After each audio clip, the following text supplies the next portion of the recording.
మీ పేరేంటండి? మోహన్ బాబు. మోహన్ బాబు. ఓకే. అయితే మీరు ఏం చేస్తుంటారు మీరు? డ్రైవింగ్ చేస్తుంటా. డ్రైవింగ్. ఓకే. ఎలా ఉంది? పలం ఎలా ఉంది? బిర్యానీ బానే ఉంది. బిర్యానీ బాగుందా? ఎంత ప్లేట్ ఎంత? ₹100.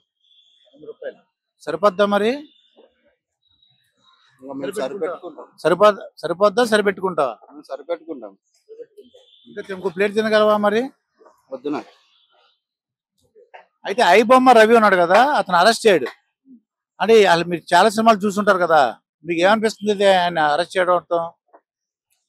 అరెస్ట్ చేయడం మంచిదే. కాకపోతే అతను చేసింది మాత్రం మంచి పనే అనుకుంటున్నాను. ఏంటంటే మాలాంటి వాళ్ళు డబ్బు పెట్టి ఇప్పుడు పెట్టిన టికెట్ రేట్లకు మేము వెళ్ళాలంటే ఇప్పుడు మీరు ఒక సినిమా చూసి ఉంటే, పెద్ద సినిమా రిలీజ్ అయినాయి, పేర్లు చెప్పకూడదు. ఒక సినిమాకు ₹1000 ఒక టికెట్. అదే పాత రేట్లు ఉంటే నేను నా ఫ్యామిలీతో సహా వెళ్ళేవాడిని. నేను అదే పెద్ద సినిమాను నేను ఒక్కరిని చూసి నా ఫ్యామిలీకి ఇంట్లో చూపించాల్సి వచ్చింది. అదే తన వల్ల చూపించిన. వేరే వాళ్ళు ఉంటే నేను చూపించలేకపోను కదా. ప్రత్యేకంగా ఐబొమ్మని కాదు, నాలో పేదవాళ్ళకు మంచిగానే ఉంది. అంతే. అంటే సినిమా వాళ్ళు ఏంటంటే మేము బోల్ డబ్బులు ఖర్చు పెట్టేసాం అందుకే ఆ రేట్లు అంటున్నారు వాళ్ళు. ఇప్పుడు నేను పేదవాడిని చెప్పకూడదు. నేను పని చేసుకునేవాడిని. నిన్ను సినిమా తీయమని నేను అడగలే. ఒక రేటు పెట్టుకోమని అడగలే. దానివల్ల ఇబ్బంది కదా. ఇప్పుడు నేను ఒక రేటు, నిన్ను సినిమా తీయమని బడ్జెట్ పెంచుకోమని నేనేం చెప్పలేదు కదా. నేను పబ్లిక్ ఏమో అడిగారా మిమ్మల్ని సినిమాలు తీయండి బడ్జెట్ పెంచండి అని? తీస్తున్నారు. ఇంతకుముందు ఒక అన్న ఇంటర్వ్యూ చూసిన, ఆయన పేరేం పేరు తెలీదు, ప్రొడ్యూసర్ది. ఇంటర్వ్యూ చేశారు. ఇంటర్వ్యూ చేస్తే ఆయన అడిగిన దానికి సమాధానం రాలేదు. టికెట్ రేట్లు ఎందుకు పెంచుతున్నారంటే ఒకరిని చూసి ఒకరు అంటున్నారు. అది తప్ప కరెక్ట్? ఐబొమ్మ చేసిన తప్పే, కానీ మరి నీకు ఆయన చేసిన తప్పు అనిపిస్తుంది. కానీ ఆయన వల్ల చెప్పండి. ఆయన వల్ల ఎంతో మంది ఆనందపడ్డారని చెప్తున్నారు. ఎంతో మంది ఆనందపడ్డారు. దాంట్లో పోలీసులు ఉన్నారు కదా, వాళ్ళ ఎంక్వైరీలో తెలిసిన దాని ప్రకారం ఇట్టే మీలాగనే చెప్తూ ఉంటారు కదా. అదే మేము విన్న దాని ప్రకారం చాలా మంది డేటాను ఆయన తీసుకున్నాడని చెప్తున్నారు.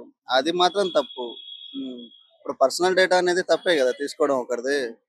ఒకరి పర్సనల్ డేటా తీసుకోవడం అనేది తప్పు. ఆ డేటా తీసుకోకుండా ఇట్లా చేసిన దాంట్ వల్ల నాలాంటి వాళ్ళు చాలా మంది సపోర్ట్ చేస్తారు. అంటే ఇప్పుడు ఐబొమ్మ రాకపోయినా ఒక ఐబొమ్మ 1 అని కూడా వచ్చింది మళ్ళీ. ఇప్పుడు చాలా విషయాలు జరుగుతూ ఉంటాయి. నార్మల్గా బెట్టింగ్ అని నువ్వు ఒక్క బెట్టింగ్ ఆపగలవు, కానీ 10 మంది బెట్టింగ్ పెడుతుంటే ఆపలేవు కదా. నీ ఇంట్లో నువ్వు చూసుకోగలవు, కానీ పక్కింటికి పోయి నువ్వు ఏమి తింటున్నావు ఏం చేస్తున్నావు చూడలేము కదా.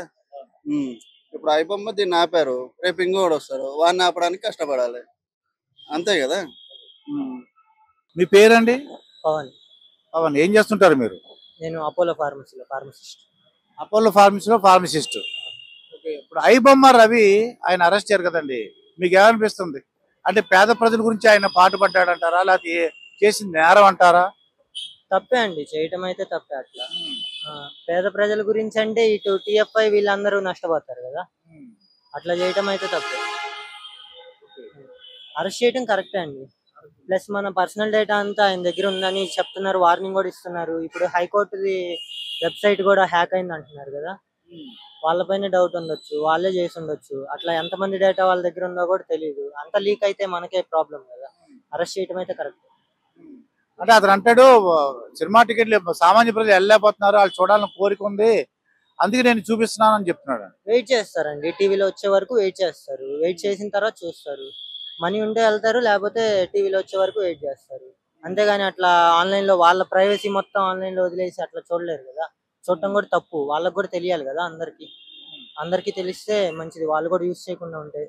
ఐబొమ్మనే కాదు, ఇంకా వేరే వేరే వెబ్సైట్స్ కూడా చాలా ఉన్నాయి కదా, అన్నిట్లో చూడటం ఆపేస్తే బెటర్. అంటే సామాన్య ప్రజలు వెయిట్ చేయాలంటారు? వెయిట్ చేయాలండి, కన్ఫామ్ గా. చూడలేనప్పుడు వెయిట్ చేయాలి. ఇప్పుడు ఇవాళే తొందరగా ఇవాళ రిలీజ్ అయింది, దాన్ని ఇవాళే చూడాలి, ఈవినింగ్కే చూడాలి అనుకోకుండా ఒక 1 month అయితే టీవీలోకి వస్తుంది, అప్పుడు కూడా చూడొచ్చు కదా. అంతగా వెళ్ళాలనుకుంటే ఇంకప్పుడే థియేటర్కి వెళ్ళాలి, తప్పదు. థియేటర్స్ లో కూడా మనకి అన్ని సూపర్ లగ్జరీ, అన్ని డీలక్స్ సీట్సే లేవు కదా. గోల్డ్, ప్రీమియం, డైమండ్ అట్లా చాలా టైప్స్ ఉన్నాయి కదా. అట్లా కూడా చూడొచ్చు మనం. బాల్కనీలో కూర్చొనే చూడాలనే రూల్ అయితే లేదు కదా. అంటే సామాన్య ప్రజలు థియేటర్ రావాలంటే ఇంకా సినిమా వాళ్ళు ఏం చేస్తే బాగుంటుంది అంటారు? టిఎఫ్ఐ నుంచి టికెట్స్ కూడా అంటే మల్టీప్లెక్స్ లో ఒక ప్రైస్ ఉంటది, విడిగా థియేటర్స్ లో ఒక ప్రైస్ ఉంటది కదా సార్. దాంట్లో వాళ్ళు దాన్ని చూస్ చేసుకోవాలి. మల్టీప్లెక్స్ లో ప్రైస్ అంటే చాలా హై ఉంటది. ఇంటర్వెల్ టైమ్స్ లో బయట స్నాక్స్ కూడా చాలా హై ఉంటాయి. బయట నుంచి స్నాక్స్ ఎలా ఉండదు. వాళ్ళు అది బయట నుంచి ఈవెన్ వాటర్ బాటిల్ ఎలా ఉన్నా కూడా వాళ్ళకి కొంచెం హెల్ప్ఫుల్ గా ఉంటది. అప్పుడు కొంచెం ఎవరన్నా కూడా థియేటర్కి వెళ్ళడానికి కొంచెం ఇంట్రెస్ట్ చూపిస్తారు. అంటే సినిమా వాళ్ళు అంటే హీరోలు కానీ డైరెక్టర్లు ఆ ప్రొడ్యూసర్లు ఇంకా ఏం చేస్తే బాగుంటుంది అంటారు మీ ఐడియా ప్రకారం? డిస్ట్రిబ్యూటర్స్ కి కొంచెం తక్కువ అమౌంట్ కి ఇస్తే వాళ్ళు కూడా టికెట్స్ ప్రైస్ తక్కువ చేసేసి వాళ్ళు కూడా డిస్ట్రిబ్యూట్ చేస్తారు కాబట్టి అందరికి బెటర్ గా ఉంటుంది. ఇప్పుడు ఏ సినిమాలు చూస్తుంటారు మీరు? అన్ని చూస్తామండి. అంటే మీ హీరో ప్రత్యేకమైన హీరో అంటే ఎవరు ఉన్నారా? అట్లా ఏం లేదండి, ప్రతి ఒక్క మూవీకి వెళ్తాం. మీ పేరండి? దశరథ్ అండి. దశరథ్ గారు, మీరు ఏంటి ఏం చదువుకున్నారు మీరు? నేను ఎంబీఏ ఫైనాన్స్ చేశాను. MBA finance. మంచి డిపార్ట్మెంట్ అండి అది, ఫైనాన్స్. అయితే ఈ ఫైనాన్స్ విషయాల్లో గొడవతో ఐబొమ్మ రవి అని అతను సినిమాలు చూపించేస్తున్నాడు ప్రజలందరికీ. అది తప్ప రైటా మీకు ఏమనిపిస్తుంది? అతను అరెస్ట్ చేశారు పోలీసులు. ఓకే, అవేర్నెస్ ఉంది, డైలీ చూస్తున్నాను న్యూస్. అది చేసిందంటే తప్పు ఉంది, బట్ ఆయన కరెక్ట్ గా చేశారు. మిడిల్ క్లాస్ వాళ్ళకు కొంచెం బెనిఫిట్ ఉంది లేండి, లేదన్నట్టు కాలేదు. ఎందుకంటే ఈ మధ్య ఈ సినిమా రేట్లు బాగా పెంచేస్తున్నారు, ఇష్టానికి రేంజ్ లో తీసేసుకుంటున్నారు. 50 రూపాయలు 100 రూపాయలు లేదు. సినిమా మాల్కి వెళ్తాము ఒక నలుగురు, నేనే ఫ్యామిలీ మ్యాన్, నలుగురు వెళ్తాము, టికెట్ కే 1000 రూపాయలు పెట్టాలి. మధ్యలో అందులో పాప్కార్న్ అంటారు, ఆ పాప్కార్న్ కు 1000 రూపాయలు. మళ్ళీ అలా 2000 ఖర్చులు పెట్టుకోవాలంటే మిడిల్ క్లాస్ వచ్చే దాంట్లో ఒక సినిమా వారానికి ఒకటి చూడొచ్చు, మంత్లీ ఒకటే చూడొచ్చు. మేము పెద్ద సినిమాలు చూడాలంటే కష్టం కదండి. బడ్జెట్ ఎక్కువ పెంచుకుంటా పోతా ఉంటే వాళ్ళు ఇష్టాన్ని పెంచుకుంటున్నారు, టికెట్ పెంచేస్తారు. మరి టికెట్ అయినా తక్కువ పెడితే న్యాయంగా చూస్తాం. ఇంతకుముందు చూసేవాళ్ళు కదండి, ఐబొమ్మ ఇవన్నీ లేనప్పుడు ఎన్ని సినిమాలు చూడలేదు. 2018-15 చాలా చూసాం సినిమాలు మేమైతే. నేనే చూస్తాను, నెలకు ఒక 4 సినిమాలు 5 సినిమాలు చూసేవాడిని. ఈ మధ్య ఆపేసాము, ఒక సినిమా పోవడమో లేదో ఉంటుంది. దానివల్ల తీస్తున్నారు కాబట్టి చేసిన విధానం తప్పు. అదే మిడిల్ క్లాస్ కి అయితే అది యూస్ఫుల్ అండి మేము అంటే చెప్పడం. అయితే అలా చెయ్యొద్దులేండి ఆయన చేయడము. ఇక ఆయన చేయడం బెనిఫిట్ అనుకుంటాము. వీళ్ళు కూడా సినిమా వాళ్ళు కూడా ఆలోచించేసి సినిమా రేట్లు తగ్గించుకోవడమో చేస్తే బాగుంటది. వాళ్ళ బెనిఫిట్ కోసం బడ్జెట్ ఇష్టాన్ని పెంచుకొని హీరో రెమ్యునరేషన్ పెంచేసుకొని ఇంత 30 రోజులు 50 రోజులు సినిమాలు 300 రోజులు 600 రోజులు తీసుకుంటా ఉంటే వాళ్ళ బడ్జెట్ పెరుగుతుందని మా నెత్తులు పడేస్తున్నారు, ప్రేక్షకుల నెత్తులో. చూసే వాళ్ళు బ్యాచిలర్లు చూస్తున్నారు తప్ప ఫ్యామిలీ మెంబర్స్ ఎవరు చూస్తున్నారండి? మీరు చెప్పండి, ఎవరైనా సినిమా హాల్స్కి వెళ్తున్నారా? మా ఫ్యామిలీస్ వెళ్తారు, ఎక్కువ వెళ్ళొచ్చు. చూడండి, మీరు చూస్తే అంతా బ్యాచిలర్సే. బ్యాచిలర్స్ ఏముంది, ఫ్యాన్ అని కొట్టుకుంటారు తప్ప దాంట్లో ఏముండదు. యాజ్ ఎన్టీఆర్ ఫ్యాన్ నేను కూడా చెప్పుకుంటాను, ఫ్యాన్కి వెళ్తే నేనే వెళ్తాను, ఫ్యామిలీ వెళ్ళట్లేదు, నేను కూడా చెప్పుకుంటాను. మాకైతే పెద్ద తప్పు అనిపించలేదు. అంటే వాళ్ళు చాలా డబ్బులు ఖర్చు పెట్టాం మేము, అందుకే రేట్ ఎక్కువ పెడుతున్నాం అంటున్నారు. అవునండి, పెడుతున్నారండి, క్వాలిటీ ఎవ్రీడే మారుస్తున్నారు. ఎంత తక్కువ పెట్టిన సినిమాలు కూడా ఉన్నాయి కదా, అవి ఏమైనా క్వాలిటీ బాగాలేవా? అవి కూడా బాగున్నాయి కదండి. డేస్ తక్కువ ఇవ్వండి, వర్కింగ్ డేస్ తగ్గించేసుకొని పని కంప్లీట్ చేయండి కదా. ఒకప్పుడు ఎన్ని సినిమాలు తీశారు. ఈ మధ్య ఒక హీరో సినిమా, పెద్ద హీరో సినిమా తీయాలంటే 3 సంవత్సరాలు 4 సంవత్సరాలు వాళ్ళ రెమ్యునరేషన్ అవుతుంది తప్ప ఖర్చు ఎక్కడి నుంచి వస్తుందండి అంతా. మిడిల్ క్లాస్ బ్యాంకర్లా మాకు తెలిసి ఖర్చులు ఏమేమి ఉన్నాయి తెలుస్తాయి కదా. సో ఆలోచించుకొని వాళ్ళు కూడా పెట్టాలి. మిడిల్ క్లాస్ వాళ్ళు కూడా చూస్తారు, సినిమాలన్నీ పెడితే అందరూ చూస్తారు. ఐబొమ్మ రవి శిక్ష వేయకుండా వదిలేస్తే బాగుంటుంది అంటారా? అది గవర్నమెంట్ కండి, మనం ఏం చేయలేము. ఎందుకంటే చేసిన విధానం తప్పు కాబట్టి ఆయన ఆలోచించడం అది. ఇంకా అది గవర్నమెంట్కి వదిలేస్తాం, మనం దానికి ఏం పని చేయాలి.